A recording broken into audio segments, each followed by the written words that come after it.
2027 బడ్జెట్ని హృదయపూర్వకంగా సమర్థిస్తున్నాను అధ్యక్ష.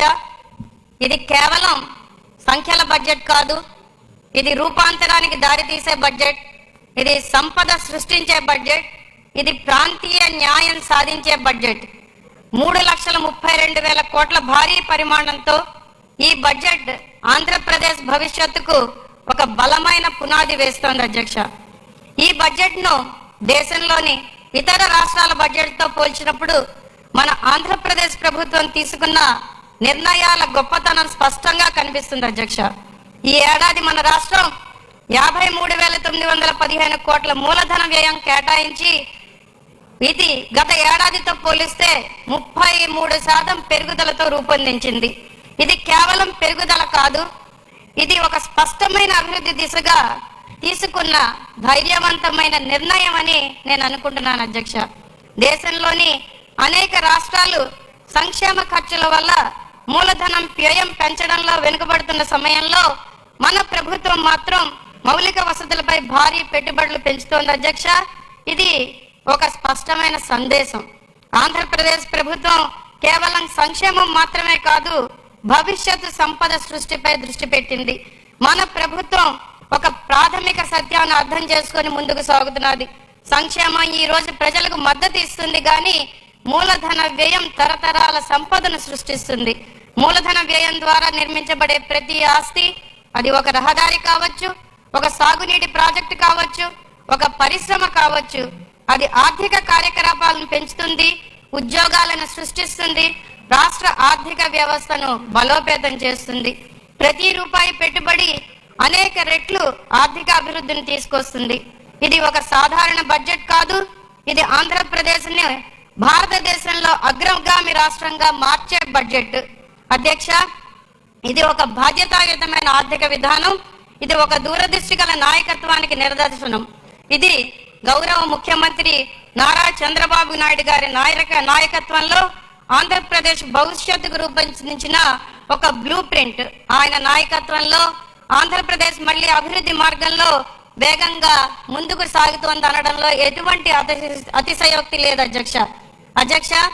పంచాయతీరాజ్ అండ్ రూరల్ డెవలప్మెంట్ శాఖకు ఈ సంవత్సరం 22,942 కోట్లు కేటాయించడం ఈ ప్రభుత్వం గ్రామాల అభివృద్ధిని అత్యంత ప్రాధాన్యంగా తీసుకుంటోందని స్పష్టంగా చూపిస్తోంది అధ్యక్ష.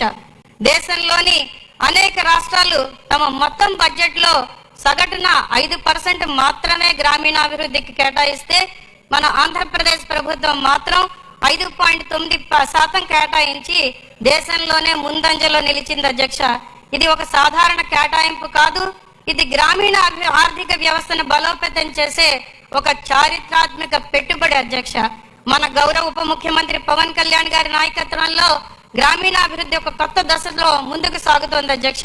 6,787 కోట్లతో పల్లె పండుగ 2.0 కార్యక్రమం ద్వారా వేలాది గ్రామాల్లో రహదారులు, డ్రైనేజీలు, మౌలిక వసతులు గత 20 మాసాలుగా అభివృద్ధి చెందుతున్నాయి అధ్యక్ష. జలజీవన్ మిషన్ ద్వారా ప్రతి గ్రామీణ ఇంటికి తాగునీరు అందించే లక్ష్యంతో ప్రభుత్వం కట్టుబడి ఉంది అధ్యక్ష. ఇది కేవలం మౌలిక వసతుల అభివృద్ధి కాదు, ఇది గ్రామీణ ప్రజల జీవన ప్రమాణాలను మెరుగుపరిచే ఒక మహత్తర ఉద్యమం. ఇది గ్రామీణ ప్రజల గౌరవాన్ని పెంచే కార్యక్రమం అధ్యక్ష. మన గౌరవ ఉప ముఖ్యమంత్రి వర్యులు పవన్ కళ్యాణ్ గారి దూరదృష్టి మరియు ప్రజల పట్ల ఆయన నిబద్ధత ఈ బడ్జెట్ లో స్పష్టంగా కనిపిస్తున్నాయని గర్వంగా చెప్తున్నాను అధ్యక్ష. ఈ బడ్జెట్ ప్రత్యేకంగా ఉత్తరాంధ్ర సామర్థ్యాన్ని గుర్తించింది అధ్యక్ష. ఒక ఉత్తరాంధ్ర ఎమ్మెల్యేగా ఆంధ్రప్రదేశ్ భవిష్యత్ అభివృద్ధి కథలో ఉత్తరాంధ్రను కేంద్రంగా నిలిపేటట్లు ఈ బడ్జెట్ రూపొందించడం చాలా ఆనందంగా ఉంది అధ్యక్ష. విశాఖపట్నం, విజయనగరం, శ్రీకాకుళం జిల్లాలతో కూడిన ఉత్తరాంధ్ర గర్వకారణమైన ప్రాంతం, కానీ దశాబ్దాలుగా అభివృద్ధిలో తన న్యాయమైన స్థానం కోసం ఎదురు చూసింది అధ్యక్ష. ఈ రోజు ఈ బడ్జెట్ ఆశలకు సమాధానం ఇచ్చింది. 28,000 కోట్లతో విశాఖపట్నం ఆర్థిక ప్రాంత అభివృద్ధి ఉత్తరాంధ్రను దేశంలోనే ఒక ప్రధాన ఆర్థిక కేంద్రంగా మార్చబోతోంది. ఇది లక్షలాది ఉద్యోగాలను సృష్టిస్తున్నది, మన యువతకు కొత్త అవకాశాలను తెస్తున్నది అధ్యక్ష. 28,000 కోట్లతో విశాఖపట్నం ఎకనామిక్ రీజియన్ అభివృద్ధి ఉత్తరాంధ్ర చరిత్రలోనే ఒక గేమ్ చేంజర్ అధ్యక్ష. ఇది కేవలం పెట్టుబడి కాదు, ఇది లక్షలాది ఉద్యోగాల సృష్టి. భోగాపురం అంతర్జాతీయ విమానాశ్రయం, పోర్టు కనెక్టివిటీ, ఇండస్ట్రియల్ కారిడార్లతో ఉత్తరాంధ్ర దేశంలోనే ఒక ప్రధాన ఆర్థిక కేంద్రంగా మార్చే దిశగా ప్రభుత్వం ముందుకు సాగుతున్నది. ఇది ఉత్తరాంధ్ర యువత భవిష్యత్తును మార్చే చారిత్రాత్మక నిర్ణయం అధ్యక్ష. రైతుల అభివృద్ధి లేకుండా రాష్ట్ర అభివృద్ధి అసాధ్యం అధ్యక్ష. దాన్ని మన ప్రభుత్వం పలుమార్లు గుర్తు చేసుకుంటూ ధాన్యం కొనుగోలు విషయంలో కానీ, మామిడి ఉల్లి రైతులకు మద్దతుదారులు ఎలాకేట్ చేసిన దానికన్నా ఎక్కువ ఇచ్చే దానిలో కానీ స్పష్టంగా చూపించింది అధ్యక్ష. కాబట్టి నేను ఈ ప్రభుత్వాన్ని కోరుకుంటున్నది ఏంటంటే, ఉత్తరాంధ్రలో పండే భూములు చాలా తక్కువ అధ్యక్ష, నీటి ఆధారం కూడా చాలా తక్కువ. కాబట్టి భూ సమీకరణ విషయంలో, ఎకనామిక్ రీజియన్ అభివృద్ధి విషయంలో ఖచ్చితంగా ఆ భూముల్ని రైతులు ఏదైతే ఈరోజు పండించుకుంటున్నారో ఆ భూముల్ని మినహాయిస్తూ ఇంకా పనికిరాని భూములు చాలా ఉన్నాయి. కాబట్టి వాటిని దృష్టిలో పెట్టుకొని అభివృద్ధిని సాధించే దిశగా ముందుకు తీసుకువెళ్లవలసిందిగా ప్రభుత్వాన్ని రిక్వెస్ట్ చేస్తున్నాను అధ్యక్ష. అలాగే నీటిపారుదల శాఖకు 18,224 కోట్లు కేటాయించడం అభినందనీయం అధ్యక్ష.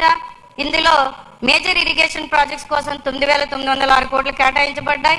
ముఖ్యంగా నెల్లిమర్ల నియోజకవర్గ రైతులకు సాగునీటి భరోసా ఇచ్చే చారిత్రాత్మక నిర్ణయాలు 2 తీసుకోబడ్డాయి. ఒకటి తోటపల్లి ప్రాజెక్టు, రెండవది తారక రామతీర్థ సాగర్ ప్రాజెక్టుకి ప్రత్యేకంగా నిధులు కేటాయించినందుకు ప్రభుత్వాన్ని ఖచ్చితంగా హర్షిస్తున్నాను అధ్యక్ష. ఈ బడ్జెట్ ఆంధ్రప్రదేశ్ కు ఒక కొత్త ఆశనిచ్చింది. ఇది అభివృద్ధి దిశగా ఒక కొత్త ప్రారంభం. ఇది కేవలం బడ్జెట్ కాదు, ఇది వికసిత్ ఆంధ్రప్రదేశ్ పునరుజ్జీవనానికి ఒక మార్గదర్శి. ఈ దూరదృష్టి గల అభివృద్ధి దిశగా తీసుకువెళ్తున్న ఈ బడ్జెట్ను నేను సంపూర్ణంగా సమర్థిస్తున్నాను. ఉత్తరాంధ్ర ఒక వెనుకబడిన ప్రాంతం కాదు, ఉత్తరాంధ్ర ఇప్పుడు ఆంధ్రప్రదేశ్ అభివృద్ధికి నాయకత్వం వహించే ప్రాంతంగా మన కూటమి ప్రభుత్వం తీర్చిదిద్దడానికి కూడా నేను హర్షిస్తున్నాను. ఈ బడ్జెట్ ఒక ఆర్థిక పత్రం కాదు, ఇది కొత్త యుగానికి శ్రీకారం అధ్యక్ష. ఈ చారిత్రాత్మక బడ్జెట్ నేను గర్వంగా సంపూర్ణంగా సమర్థిస్తున్నాను. థ్యాంక్ యూ అధ్యక్ష. మాధవ్ గారు, ఉత్తరాంధ్ర గురించి అక్కడ